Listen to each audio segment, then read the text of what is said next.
오늘 우리에게 주시는 하나님의 말씀은 로마서 15장 22절에서 33절까지 말씀입니다. 22절 그러므로 또한 내가 너희에게 가려 하던 것이 여러 번 막혔더니 아멘.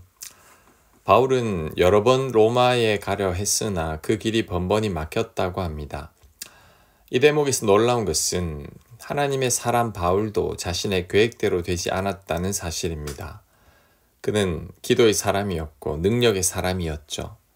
그럼에도 불구하고 바울의 길은 여러 번 막혔습니다.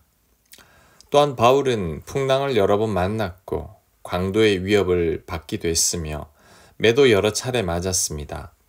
복음을 전하다가 모함으로 감옥에 갇히기도 했습니다. 하나님의 일을 하는데 왜 이런 일들이 생기는 걸까요? 하나님께서 이런 일이 없도록 바울을 좀 도와주시면 안 될까요? 적어도 강도를 만나는 일은 없어야 하지 않을까요? 저도 사역을 하면서 이해가 되지 않는 일들이 많았습니다. 특히 하나님의 일을 하는데 세상 사람들도 겪지 않는 불운을 겪을 때가 있었고 예기치 않은 고통을 겪을 때도 많았습니다. 왜 이런 일들이 생기는지 도무지 이해할 수 없었습니다. 하지만 바울을 통해서 그런 상황 속에서 어떻게 대처해야 할지를 배웠습니다. 하나님만을 끝까지 신뢰하는 겁니다. 지금 당장은 그 이유를 다 알 수 없어도 하나님의 뜻이 그 안에도 분명히 있음을 신뢰하는 거죠. 바울은 그 모든 나쁜 상황 가운데서도 믿음을 잃지 않았습니다. 그 어떤 고난과 환난 가운데서도 낙심하지 아니하고 하나님만을 신뢰했습니다. 이해할 수 없는 환경 속에서도 불평하거나 원망하지 않았고 오히려 감사와 찬송이 넘쳤습니다. 바울은 합력하여 선을 이루시는 하나님의 손길만을 바라본 거죠. 우리 인생도 마찬가지입니다. 아무리 기도하고 계획을 해도 내 뜻대로 일들이 잘 풀리지 않을 때가 있습니다. 최선을 다해 준비했는데 실패할 때도 있습니다. 나의 고난에 하나님께서 무관심한 것처럼 느껴질 때도 있고 나의 기도를 거절하시고 나만 홀로 고통당하는 것처럼 생각될 때도 있습니다. 하지만 이때도 우리들은 변함없이 하나님만을 신뢰해야 합니다.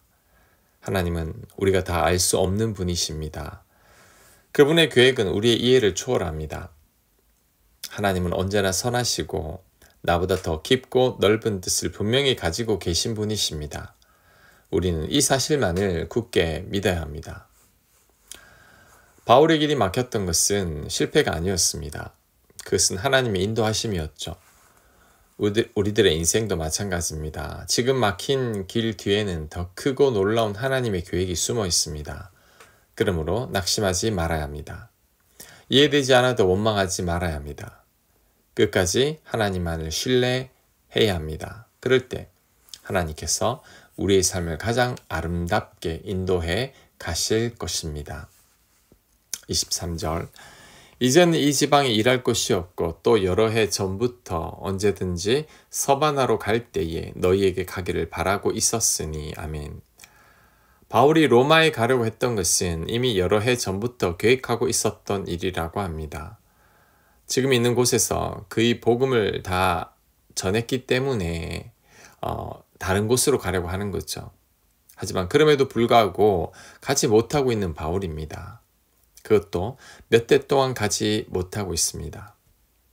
게다가 바울은 그 이유조차도 잘 모르고 있습니다. 하나님께서 말씀해 주시지 않은 거죠. 하지만 그럼에도 불구하고 그것에 대한 원망은 없습니다. 우리는 바울의 이런 삶의 태도를 배워야 합니다. 내 원대로 되지 않을 때 그리 아니하실지라도 우리는 하나님을 신뢰하고 감사해야 합니다. 지금 이해할 수 없는 게 뭡니까? 아무리 기도해도 응답이 없는 것은 무엇입니까?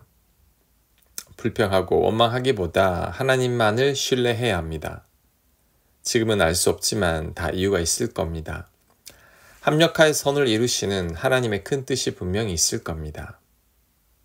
그것을 나중에 가보면 다 알게 될 겁니다. 그때까지 우리는 참고 인내해야 합니다. 힘들면 기도하고 하나님을 의지해야 합니다. 그러면 결국에는 다 알게 되고 승리하게 될 것입니다. 24절 이는 지나가는 길에 너희를 보고 먼저 너희와 사귐으로 얼마간 기쁨을 가진 후에 너희가 그리로 보내주기를 바람이라. 아멘. 로마서 1장에 나왔던 기록 목적이 또 나오죠. 바울이 서바나로 가는 길에 로마 교회를 방문하고 싶다고 합니다. 가서 교인들과 사귐으로 기쁨을 가진 후에 다시 서바나로 가기를 원한다고 합니다.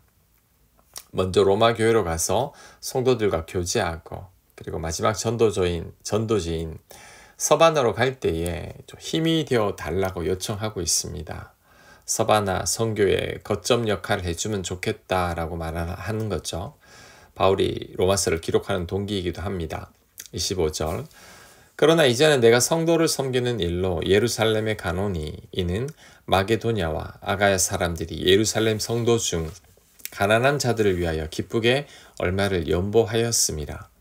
저희가 기뻐서 하였거니와 또한 저희는 그들에게 빚진 자니 만일 이방인들이 그들의 영적인 것을 나눠 가졌으면 육적인 것으로 그들을 섬기는 것이 마땅하니라. 아멘.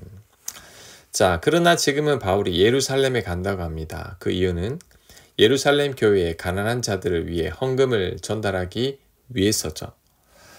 나중된 자가 먼저 된다고 하더니 복음의 본고장인 예루살렘 교회를 이방 교회가 돕고 있습니다.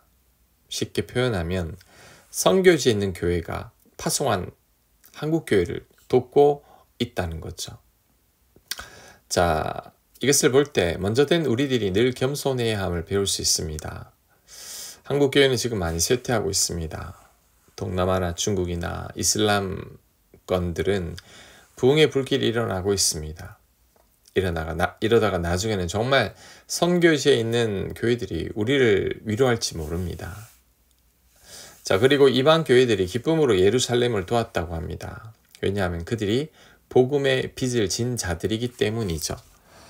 이방 교회들은 예루살렘 교회가 있었기에 복음을 전해받게 됐습니다.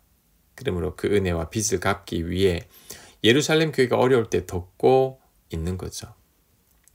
이것은 우리들에게도 해당되는 것들입니다. 자, 우리 모두는 복음의 빚진 자들입니다. 도저히 갚을 수 없는 사랑의 빚을 진 자들이죠. 그렇다면 우리들도 이방 교회들처럼 빚을 갚는 자가 되어야 합니다. 그러기 위해서는 복음을 전해야 합니다. 그리고 예수님처럼 우리도 더 사랑하며 살아야 합니다. 예수님께서 우리에게 하신 말씀을 기억해야 합니다. 내가 너희를 사랑한 것 같이 너희도 서로 사랑하라. 사랑의 빚인 우리들이 그 사랑의 빚을 우리 주변 사람들에게 갚아야 합니다. 28절 그러므로 내가 이 일을 마치고 이 열매를 그들에게 확증한 후에 너희에게 들렀다가 서바나로 가리라. 내가 너희에게 나아갈 때에 그리스도의 충만한 복을 가지고 갈 줄을 아노라. 아멘. 자, 이 일은 예루살렘 교회에 헌금을 전달하는 일입니다. 헌금을 잘 전달하고 로마에 들렀다가 서바나로 가겠다라고 하는 거죠. 30절 형제들아 내가 우리 주 예수 그리스도와 성령의 사랑으로 말미암아 너희를 권하노니 너희 기도에 나와 힘을 같이 하여 나를 위하여 하나님께 빌어 나로 유대에게 순종하지 아니하는 자들로부터 건짐을 받게 하고 또 예루살렘에 대하여 내가 섬기는 일을 성도들이 받을 만하게 하고 나로 하나님의 뜻을 따라 기쁨으로 너희에게 나아가 너희와 함께 편히 쉬게 하라. 아멘. 바울은 자신을 위해서 중보기도를 요청하고 있습니다. 계획한 모든 일들을 잘 마치고 로마 교회에서도 기쁨으로 모든 이들을 만나게 되기를 부탁하고 있습니다. 이렇게 하는 이유는 기도의 힘을 알기 때문이겠죠. 예수님도 제자들에게 기도 부탁을 하셨습니다. 그러므로 우리들도 우리 곁에 있는 사람들에게 믿음의 지체들에게 기도 부탁을 해야 합니다. 우리들은 기도해야 하고 또한 기도 부탁을 해야 합니다. 교회는 기도하는 사람들이 많을수록 좋습니다. 교회는 오직 교인들의 기도로 자라게 되죠. 가정도 마찬가지입니다. 기도하는 부모님이 있는 한 자녀들 절대 망하지 않습니다. 포기하지 말고 기도의 씨를 뿌려야 합니다. 눈물을 흘리며 씨를 뿌리는 자는 언젠가는 기쁨으로 단을 거두게 됩니다. 그러니 우리들은 포기하지 말고 늘 기도해야 합니다. 올 한 해가 이제 3달도 남지 않았습니다. 한 해를 잘 마무리하기 위해 더욱더 남은 시간 기도에 힘쓰는 모두가 되길 바랍니다. 33절 평강의 하나님께서 너희 모든 사람과 함께 계실지어다. 아멘. 자, 마지막으로 축복하며 마무리하고 있습니다. 평강의 하나님께서 함께 하시기를 기도하고 있습니다. 자, 오늘 설교를 듣고 있는 모든 분들에게도 동일한 은혜가 있기를 바랍니다. 평강의 하나님께서 여러분들과 늘 함께 계시기를 축복합니다. 아멘. 하나님의 평강이 우리에게 임하게 하여 주옵소서. 우리는 놀라운 사랑에 빚진 자들이니 그 사랑에 늘 감사하게 하시고 그 사랑을 갚는 저희들의 삶이 되게 하여 주시옵소서. 예수님 이름으로 기도합니다. 아멘.